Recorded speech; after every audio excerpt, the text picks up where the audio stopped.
तो आज इस वीडियो में हम स्कैरिस के बारे में बताएंगे। तो स्कैरिस में ज़्यादा कुछ है नहीं, सिर्फ इसमें कुछ कुछ आपको जैसे सिम्टम याद रखना है और ये कॉमन राउंड वॉर्म है, ये सब याद रखना है। तो हम लाइन बाय लाइन ही समझाएंगे, ऐसे शॉर्टकट नहीं मारेंगे।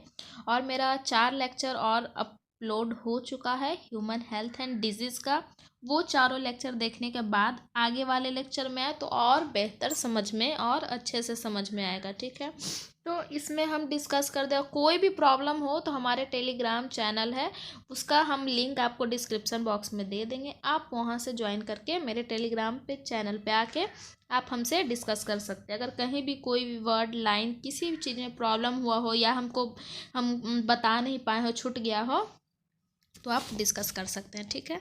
तो हम स्टार्ट करते हैं आज स्कैरिस। तो यहाँ जो स्कैरिस the common round warm, स्कैरिस the common round warm, Wucheria, the filarial worm, are some of the helminths which are known to be pathogenic to man। तो इसमें क्या है कि स्कैरिस जो कॉमन राउंड वॉर्म है और वुचेरिया जो है ये फिलैरियल वॉर्म है, और ये दोनों जो है ये हेलमिंथस है, ठीक है। और जो स्कैरिस है ना वो किस फाइलम से बिलोंग करता है पता है आपको? वो बिलोंग करता है स्केलमिंथस। क्या? स्केलमिंथस। ये हो गया स्केलमिंथस। ये जो है स्केलमिंथस, ये स्कैरिस जिस फाइलम से बिलोंग करता है, कोई अगर क्वेश्चन आ सकता है, नीट में भी आ सकता है, स्कैरिस जो है वो किस फाइलम से बिलोंग करता है, तो वो स्केलमिंथस, याद रखना, ठीक है। ये हो गया। और जो स्कैरिस है वो इंडोपारासाइटिक है। क्या है? इंडोपारासाइटिक, ठीक। इंडो पैरासाइट है और ये कहाँ होता है? स्मॉल इंटेस्टाइन में। स्मॉल इंटेस्टाइन में तो इसलिए तो ये इंडो पैरासाइटिक क्योंकि वो शरीर के अंदर हो रहा है, और शरीर के बाहर होगा तो उसको बोलते हैं इक्टो पैरासाइट। तो ये इंडो पैरासाइट, इक्टो पैरासाइट, ये सब हम पहले वाले लेक्चर में सब अच्छे से डिस्कस कर चुके हैं, अच्छे से बता चुके हैं। आपको कोई भी प्रॉब्लम हो वहाँ देखने के बाद तो आप टेलीग्राम से हमसे पूछ सकते हैं, ठीक है। उसके बाद यहाँ है ascaris and intestinal, ascaris and intestinal parasite cause ascariasis. जो अस्कैरिस है ये क्या काउज करता है? अस्कैरिएसिस, ठीक है, जो आपको हम अभी बता चुके हैं। उसके बाद यहाँ जो सिम्पटम, और यह इंटेस्टाइनल पैरासाइट आपको दिख रहा है, जो हम बता दिए कि क्या होता है, इक्टो पैरासाइट है और कहाँ? स्मॉल इंटेस्टाइन में होता है, ठीक है। इसका जो सिम्टम है वो internal bleeding, muscular pain, fever, anaemia and the blockage of intestinal passage. तो ये जब शरीर के अंदर में ये राउंड वॉर्म चला जाएगा तो वो चिपक जाने के बाद वो खाने लगता है, उसके बाद वहाँ से ब्लीडिंग स्टार्ट हो जाएगा, तो वो इंटरनल ब्लीडिंग हो गया, मस्क्यूलर पेन रहेगा, हम लोग को फीवर भी हो जाएगा, अनीमिया हो जाएगा, और इंटेस्टाइन में जितना भी पैसेज होता है, जो भी ट्रांसफ़र होता है, वो सब बंद हो जाएगा, सब ब्लॉक हो जाएगा, ठीक है। उसके बाद जो जिसको अस्कैरिएसिस हो गया है वो patient the egg in the egg of the parasite are excreted through the faeces of infected person. यहाँ जो इन्फेक्टेड पर्सन वो एक्सक्रीट आउट करेगा, जो बेस्ट प्रोडक्ट है उसके शरीर में वो एक्सक्रीट आउट करेगा, तो वो जो है सॉइल, वाटर, प्लांट, सब जगह वो एग उसका बाहर आएगा।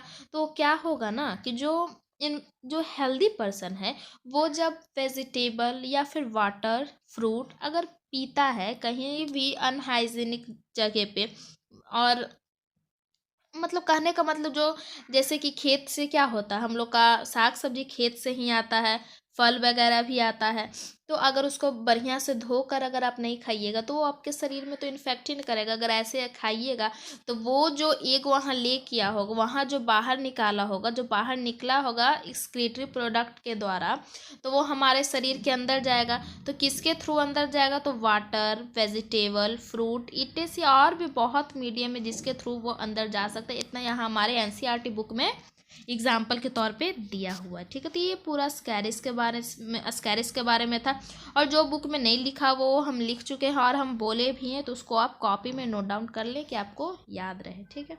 तो आगे चलते हैं वुचेरिया पे। तो वुचेरिया पे आते हैं तो यहाँ क्या है, इससे जो डिजीज काउज होता है उसको बोलते हैं एलिफेंटिएसिस, ठीक है। यहाँ जो है Wuchereria bancrofti the filarial worm, कौन सा वॉर्म है? फिलेरियल वॉर्म है, ठीक ना, कौन सा वॉर्म है? Filarial worm. Slowly developing chronic inflammation of the organ in which they live for many years. Usually the lymphatic vessel of the lower limb and the disease causes elephantiasis or filariasis. तो ये जो है एलिफेंटिएसिस cause करेगा या फिर उसको फिलियरियासिस भी बोलते हैं, ठीक है। तो ये होता है वुचेरिया से, ये क्या है? फिलेरियल वॉर्म है, ठीक है। तो जिसको कि हम लोग हाथी पाँव बोलते हैं, जैसे कि ये पर देख रहे हैं आप कैसे इसका पैर पूरा एकदम सूज गया, फूल गया, तो इसी को बोलते हैं एलिफेंटिएसिस। और क्या होता है ना कि genital organ are also affected resulting in gross deformities. मतलब कि इतना भयानक हो जाता है जेनाइटल ऑर्गन में अगर हो गया तो कि वो देखने के लायक नहीं रहता है, ठीक है, ऐसा यहाँ लिखा है। The pathogen are transmitted to a healthy person through a bite of female mosquito vector. तो ये जो वुचेरिया है ना, ये डाइजेनेटिक होता है, ठीक है। क्या होता है? डाइजेनेटिक। इसमें दो, डाइजेनेटिक हम क्यों बोलते हैं? क्योंकि इसमें दो होस्ट होता है, पहला होस्ट ह्यूमन और दूसरा होस्ट फीमेल मॉस्क्यूटो क्यूलेक्स, ठीक है। तो दूसरा होस्ट ये है, तो वो जो फीमेल मॉस्क्यूटो है वो बाइट करेगी हेल्दी पर्सन को, तो वो वहाँ भी हेल्दी पर्सन में भी ट्रांसफ़र हो जाएगा और उसको भी ये बीमारी हो जाएगा। तो ये पूरा था वुचेरिया के बारे में, ज़्यादा कुछ इसमें नहीं था। एलिफेंटिएसिस ये सब हल्का फुल्का याद रखना है, जो नीट से रिलेटेड बहुत इंपॉर्टेंट है, ठीक है। तो आई होप कि इतना तो आपको समझ में आया होगा। अब आते हैं हम लोग रिंग वॉर्म पे। तो यार रिंग वॉर्म जो यहाँ लिखा है, देखते हैं अब रिंग वॉर्म में क्या क्या है, ठीक है, देखते हैं, चलिए आगे देखते हैं। Many fungi belonging to genera Microsporum Trichophyton, क्या है? ट्राइकोफाइटॉन, ईपीडर्मोफाइटॉन, ठीक है, यहाँ ईपीडर्मोफाइटॉन, ट्राइकोफाइटॉन और माइक्रोस्पोरम। तो ये सब किस चीज़ के लिए रिस्पॉन्सिबल है? Ringworm. क्या? रिंग वॉर्म्स के लिए रिस्पॉन्सिबल ये रिंग वॉर्म काउज करता, which is the one most common infectious disease in man. ये आपको पता, खाद खुजली ये सब हो जाता है कभी कभी, पूरा जिसको खुजली बोलते हैं सब, पूरा हाथ पैर सब नोचने लगता है। और ये जो पूरा रिंग वर्म किसके वजह से होता है? तो पर पूरा जो लिखा हुआ है इसमें, हम आपको पहले समझा देते हैं। इसमें लिखा हुआ, अगर किसी को अगर ऐसा रिंग वर्म जैसा प्रॉब्लम है, उसका अगर टॉवेल यूज़ करिएगा या उसका कॉम्ब यूज करिएगा तो वो आपको भी हो जाएगा, ठीक है। जैसे कि आपका स्किन जो है ना वो ड्राई हो जाता है, nail scalp are the main symptom of this disease, ठीक है। और क्या है? These lesions are accompanied by intense itching. इसमें इतना ज़्यादा इचिंग होता ना कि नोचते नोचते खुजली हो जाता, तो वो नोचेगा ही, तो उसके वजह से बहुत ज़्यादा प्रॉब्लम होता है, ठीक है। और जहाँ सबसे ज़्यादा हीट या फिर ज़्यादा मॉइस्चर रहेगा तो ये ज़्यादा होगा, ठीक है ना। जैसे कि अगर बाहर बरसात हो रहा है और बाहर आप बैठे हुए, वो पानी आपको कंटिन्यूअसली पड़ते जा रहा है, तो वहाँ ज़्यादा मॉइस्चर होने के कारण भी आपको खुजली हो सकता है। ये ज़्यादा हीट, ज़्यादा गर्मी होने लगता है तो देखते हैं पूरा शरीर वगैरह नोचने लगता है, ज़्यादा हीट भी होता है ना तो नोचने लगता है, या फिर हाथ वगैरह फिंगर वगैरह के बीच में भी हो जाता है। ये सब इसी पूरे लाइन में यही लिखा हुआ, ठीक है ना। देखिए यहाँ पर दिखाते हैं, grown or between the toes, ringworm are generally acquired from soil or by using towel, cloth, even combs of infected individual.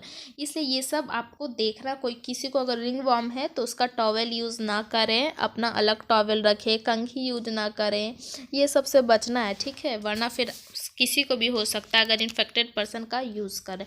तो यहाँ जो पूरा लिखा हुआ है इस नीचे वाले लाइन में, यहाँ सिर्फ बोल रहा है कि आपको पर्सनल हाइजीन मेंटेन रखना है, समझें। पर्सनल हाइजीन मेंटेन रखना है जिससे कि आप खुद इन्फेक्शन से बच सके। Maintenance of personal and public hygiene, maintenance of personal and public hygiene is very important for prevention and control of many infectious disease।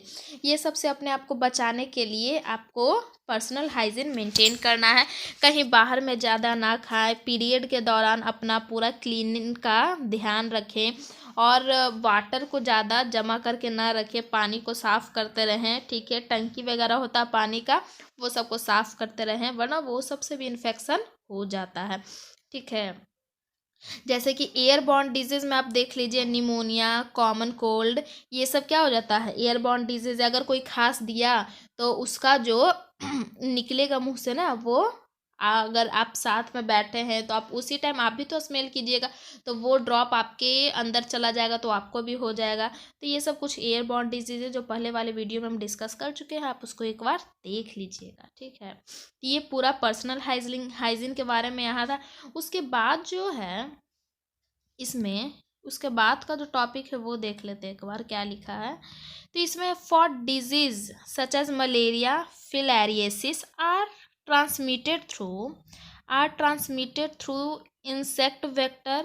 The most important measure to control or eliminate the vector and their breeding place. This can be achieved by avoiding stagnant of water around residential area, regular cleaning, household cooler, use of mosquito net, introducing fish like gambusia in pond that feed on mosquito larvae, spraying of insecticide in ditches।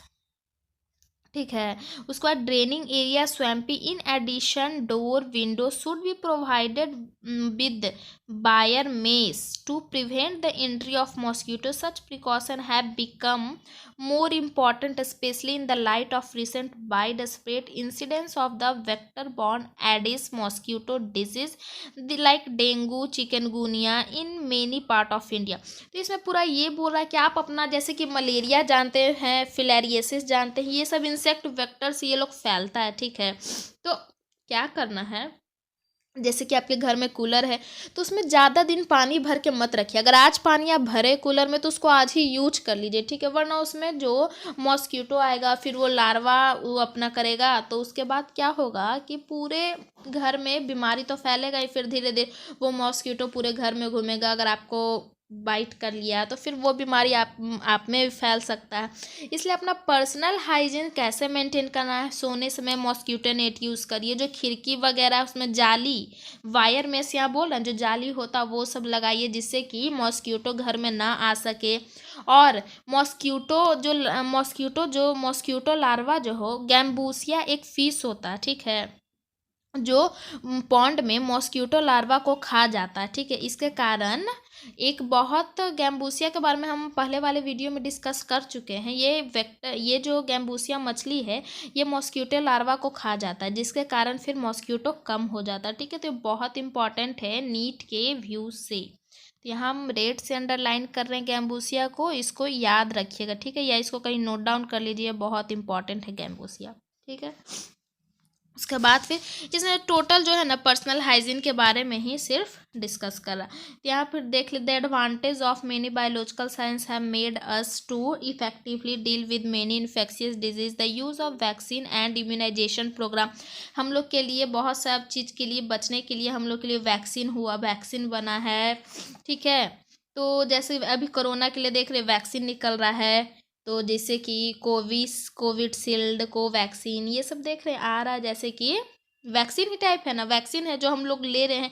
तो जैसे कि पहले polio था, diphtheria, pneumonia, tetanus, ये सब के लिए भी वैक्सीन चलता था। ठीक है, तो डिप्थेरिया DPT ये वैक्सीन एक चला हुआ था। ठीक है, उसके बाद फिर जैसे कि टीबी है तो उसके लिए, टीबी के लिए जो वैक्सीन था BGC। ठीक है, बैसिलस कैलमिटी और ग्यूरिन, ये इसका फुल फॉर्म है। ये सब वैक्सीन बना था पहले, जो पोलियो, डिप्थेरिया ये सब था, ये सब के लिए वैक्सीन बन चुका है। तो ये सब पूरा डिटेल में हम पढ़ेंगे। बायोटेक्नोलॉजी हम लोग का चैप्टर 12 है, वो उसमें हम बहुत डिटेल में पढ़ेंगे। ठीक है, अभी बस जानकारी रखना है कि वैक्सीन ये सब बना है, जैसे पोलियो, डिप्थेरिया, निमोनिया, टेटनस, ये सब के लिए वैक्सीन बना। बायोटेक्नोलॉजी चैप्टर है जिसमें हम पूरा डिटेल में सारे चीज़ के बारे में पढ़ेंगे। तो आई होप कि आपको इतना पूरा बढ़िया से समझ में आ गया होगा। और ये 5 लेक्चर अपलोड हो गया ह्यूमन हेल्थ एंड डिजीज़ का, 5 लेक्चर देख लीजिए। कोई भी प्रॉब्लम हो तो मेरा टेलीग्राम चैनल है, डिस्क्रिप्शन बॉक्स में हम दे देंगे आपको लिंक, उसको आप ज्वाइन कर लीजिए और आप पूछ सकते हैं। ठीक है, थैंक यू।